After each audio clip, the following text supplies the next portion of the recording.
बिस्मिल्लाहिर्रहमानिर्रहीम। अस्सलाम वालेकुम दोस्तों, कैसे हैं आप सब? उम्मीद है सब ठीक ठाक खुशबाश होंगे। तो जनाब, अच्छा ये जो क्लिप है ना, ये है रात की क्लिप। एक्चुअली मेरे छोटे भाई और भाभी की ना है, तो वो दोनों मेरे से बड़े हैं, मतलब मेरे भाई बड़े हैं, लेकिन जो मिडल वाले हैं ना हमारे सिबलिंग, उनकी मैरिज एनिवर्सरी थी। तो हम लोगों ने रात को पिज़्ज़ाज़ मंगवा लिए थे। तो फिर हम लोगों ने इतना मज़ा किया रात को। अच्छा, आप सबका बहुत बहुत शुक्रिया। आप लोगों ने बहुत सारी गुड विशेस दी मुझे, मेरी हेल्थ के लिए दुआ करने के लिए भी बहुत बहुत शुक्रिया। अल्हम्दुलिल्लाह बहुत बहुत ज़्यादा बेटर हूँ पहले से। सिर्फ खांसी थोड़ी सी है मुझे और गले का थोड़ा सा इशू है। कोई मौसम ही ऐसा है, बारिश हो ही नहीं रही है, तो हर तरफ यही नज़ला ज़ुकाम यही सब कुछ है। अल्लाह का शुक्र है, मेरा तो बहुत जल्दी ठीक हो गया। लेकिन कल रात को ना हमें टाइमिंग का पता ही नहीं चला। मैं बहुत जल्दी सो जाती हूँ, बहुत कम ऐसा होता है कि मैं लेट नाइट तक जागूँ, वो भी किसी वजह से जाग रही होती हूँ अगर जागना पड़े तो रात को पहली बार ऐसा हुआ, हमें पता ही नहीं चला टाइम को। हम लोग सारे बैठे हुए थे और सिर्फ बातें कर रहे थे। और खाने शाने के बाद हमने फिर कावा पिया, और क्योंकि बहुत ज़रूरी था, जिंजर का था। सबके भी गले ख़राब हो सकते थे, इसलिए अम्मी आजकल ना हर रोज़ कावा ज़रूर बनाती हैं 1 से 2 बार, ताकि जो भी हम लोग बद परहेज़ियाँ खा रहे हैं ना, वो उनकी बचत हो जाए। तो यहाँ पर सब तकरीबन सारा दिन हम लोग मेरे कमरे में ही सारे बैठे रहते हैं। तो जनाब, ये जो है ना, ये नेक्स्ट डे की वीडियो है। तो बहुत दिनों के बाद, बहुत दिनों के बाद मैं ना अपने कामों पे लगी हूँ दोबारा से, और मुझे इतनी खुशी हो रही थी। अब आप लोगों में से अक्सर लोग कहेंगे, लो जी, काम साफ़ सफाई में कौन सी खुशी। जनाब, हर किसी का अपने अपने शौक़ होते हैं, अपनी अपनी प्रायोरिटीज़ होती हैं। सो मेरी जो है ना लिस्ट, जो शौक़ों की और हैबिट्स की, तो उसमें मेरी जो है ना वो साफ़ सफाई है, मुझे बहुत अच्छी लगती है, पता नहीं क्यों। अपनी रूटीन पे वापस आ के ना मुझे बहुत अच्छा लग रहा था, और इतना एनर्जेटिक फ़ील हो रहा था, और बिल्कुल थकावट फ़ील ही नहीं हो रही थी। हालांकि बीमारी के बाद शुरू हुई हूँ ना, तो फिर भी मुझे फ़ील ही नहीं हो रहा था कि मैं कोई बीमार थी। मतलब इतनी एनर्जी अंदर आई हुई थी। तो मैं 2-3 दिन से काम नहीं कर पा रही थी। तो सलार ने, मेरे बच्चे हैं ना जो, वो ड्राइंग रूम में घुसे रहे हैं, और उन्होंने हर चीज़ का ना बेड़ा गर्क कर दिया। ये ड्राई फ्रूट की जो ट्रे है उसको भी उठा के उन्होंने अलग अलग उसके सारे पीस कर दिए हुए थे।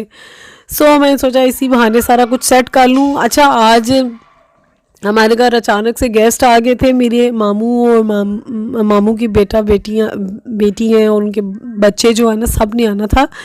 मैंने सोचा जल्दी जल्दी सुबह के काम ख़त्म कर लूँ, फिर खाना बनाना था। और फिर आपको पता है बच्चों के साथ टाइम मैनेज करना बहुत मुश्किल हो जाता है, इसलिए फिर मैंने बच्चों के उठने से पहले ही मैंने सारी साफ़ सफाई ख़त्म की है।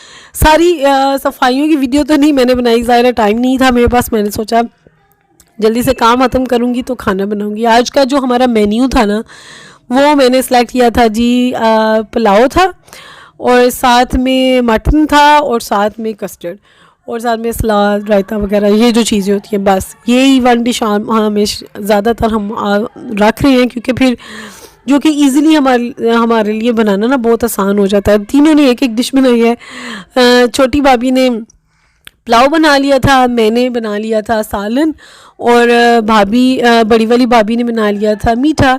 इस तरह काम को डिवाइड करके ना बहुत आसानी हो जाती है। अच्छा, अगर आप लोगों में से ना किसी के पास कोई हैक है ना ये कारपेट को सही टिकाने का, हालांकि ये जो मेरा नीचे वाला कारपेट है ना, वो भी काफ़ी मोटा है, और ऊपर ये जो मैंने रग डाली हुई ना, ये भी काफ़ी मोटी है, लेकिन इसके बावजूद ना ये हिल जाती है अपनी जगह से। मुझे समझ नहीं आती कि इसको सेट करने का बंदा क्या तरीका रखे। सोफ़े के नीचे भी मैंने इसको फंसाया होता है, लेकिन कोई फ़र्क नहीं पड़ता, इसके अंदर ना वो रिंकल समझ ले के पड़ जाती हैं।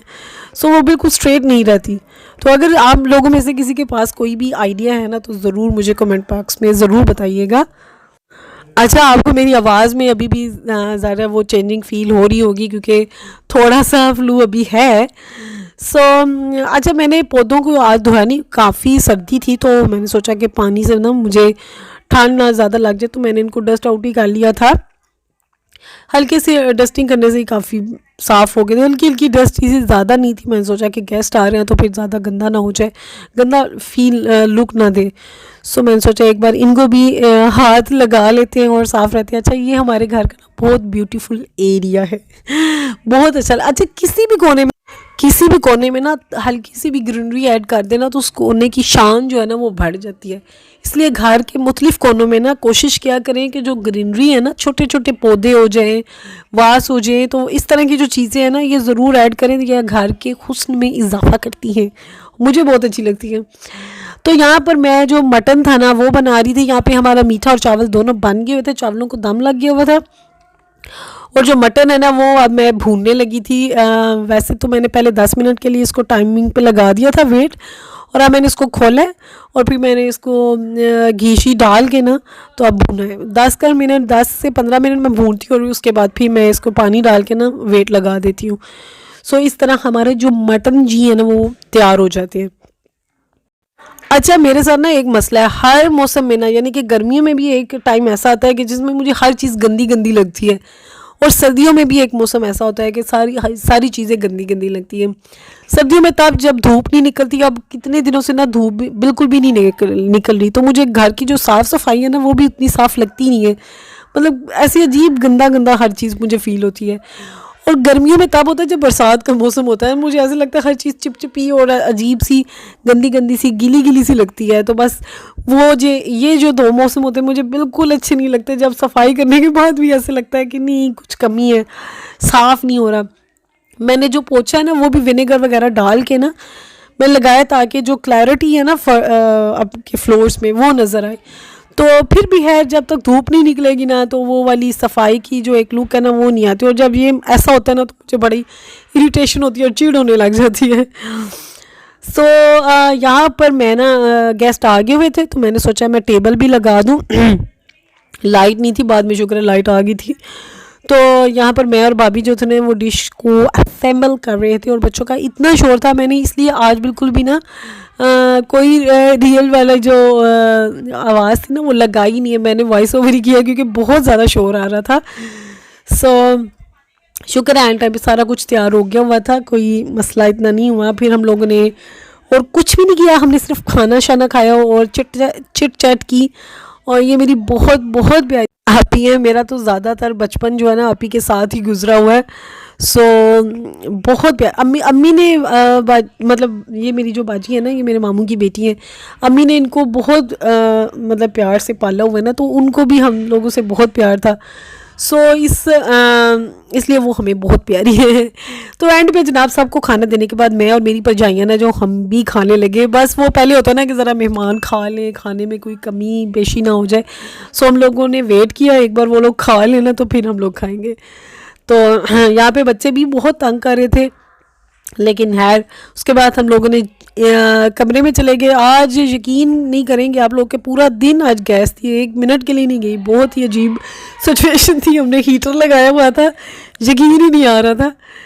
तो जनाब आज के लिए सिर्फ इतना ही। उम्मीद करती हूँ आपको आज की वीडियो अच्छी लगी होगी। अगर वीडियो अच्छी लगे तो आपने वीडियो को लाइक ज़रूर करना है और चैनल को सब्सक्राइब भी ज़रूर करना है, और दुआओं में ख़ास तौर पर आपने याद रखना है।